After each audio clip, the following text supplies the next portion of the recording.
The cancel culture mob did their absolute best. For over 2 years, they tried to cancel Hogwarts Legacy. They tried to cancel J.K. Rowling, and they tried to shame anyone who is willing to play this game, who is willing to stream this game. Well, here we are, 2 weeks after launch, and this is one of the biggest cancel culture failures of all time. The woke mob, the woke activists, the absolute freaks out there who tried to boycott this game have completely and totally failed.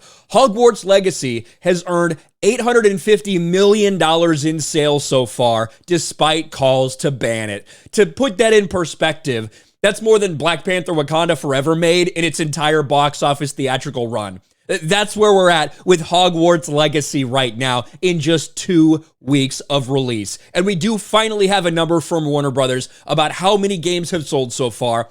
Hogwarts Legacy earns $850 million, sells more than 12 million units in the first 2 weeks. And that is a massive, massive number. To put it in perspective, Elden Ring, which has gone on to sell more than 20 million copies globally since it launched, it also had over 12 million copies sold those first 2 weeks, but there was a big difference. That also released on last-gen consoles. That released on the 117 million PlayStation 4s that are out there. That released on the, I don't even know how many Xbox Ones there are out there in existence, but tens and tens of millions of them. Far more of them out there than next-gen consoles. Yet this is only released on PC, PS5, and Xbox Series X and S. That means that arguably the majority of console players out there, it might not have even released for them yet. All the PS4s, all the Xbox Ones, and all the Nintendo Switches will still see those releases within the next coming months. That means this game is going to be gargantuan. It's going to be massive, more so than anyone could have possibly thought. Hogwarts Legacy has Wingardium Leviosa at Warner Brothers game sales, earning $850 million in global sales and moving more than 12 million units in just 2 weeks post-launch. That marks the biggest global launch ever for Warner Brothers Discovery-owned brand, which is saying something. Because when you look at Warner Brothers, what IPs do they hold?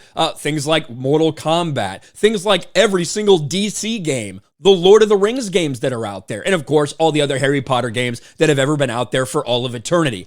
That's a massive number with a bunch of very powerful IPs, and Hogwarts Legacy just blew by them all. And of course, as we know, it set the Twitch record for a single-player game. More people tune in to watch Hogwarts Legacy than any other single-player game in history on Twitch. That is insane. Hogwarts Legacy sales figures were released by Warner Brothers Games just ahead of parent company Warner Brothers Discovery fourth quarter earnings on Thursday. During the Q4 earnings call, David Zaslav touted the impressive returns, noted the media giant's continued focus on Harry Potter among its other popular IP, with plans to take full advantage of these one-of-a-kind franchises. And of course, this article then gets into, the controversy surrounding J.K. Rowling.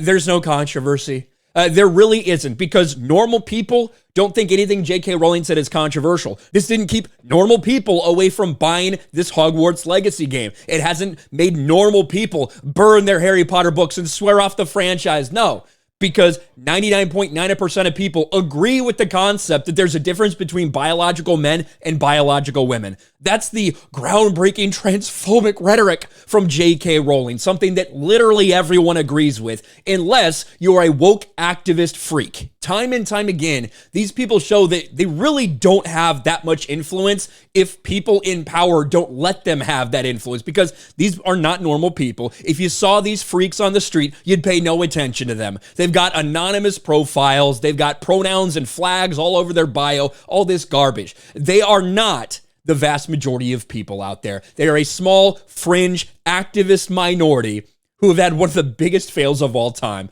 The biggest failed boycott potentially in history with Hogwarts Legacy. Well on its way to becoming a billion-dollar franchise, maybe another week or so. Another week or two of sales, and it's already going to pass $1 billion in sales for Warner Brothers Games. And yeah, J.K. Rowling's going to get some of that money. And these freaks that cried for the past 2.5 years are going to cry even more. You gotta love it. Let me know your thoughts about all this in the comment section below. Smash a like button, subscribe to the channel, ring the bell for notifications, share this video out there, and I'll talk to you later.